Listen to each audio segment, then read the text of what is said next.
பேதுரு என்ன பண்ணுவார் பார்த்தீங்கன்னா, ஒரு கத்தி எடுத்துட்டு ஒரு வர ஒரு ஒரு சேவகனுடைய காதை வெட்டிருவார்.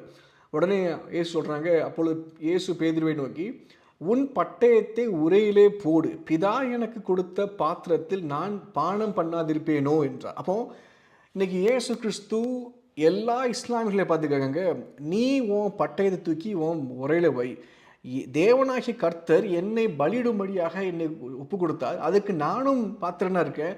நீ யார் என்னுடைய என்னுடைய மார்க்கத்தையும் என்னுடைய செயலையும் பிதாவுடைய செயலையும் களங்கப்படுத்துவதற்கு தான் இன்றைக்கி எல்லா இஸ்லாமியர்களை பார்த்து ஆண்டவர் இயேசு கிறிஸ்துவ கேட்குற ஒரே கேள்வியாக தான்.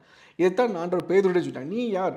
உன் பட்டயத்தை உரையிலே போடு. பிதா எனக்கு கொடுத்த பாத்திரத்தில் நான் பானம் பண்ணாதிருப்பணும். பிதா கொடுத்த பாத்திரம் பார்த்தீங்கன்னா கடுமையான பாத்திரம். எல்லா மனுஷனுடைய பாவத்தையும் சாபத்தையும் சுமக்கின்ற ஒரு பாத்திரத்தை தான் பிதா ஆண்டவராக இயேசு கிறிஸ்துவுக்கு கொடுத்தாங்க. ஏன்னா மெசையாவுடைய வேலையே அதுவாக தான் இருந்துச்சு.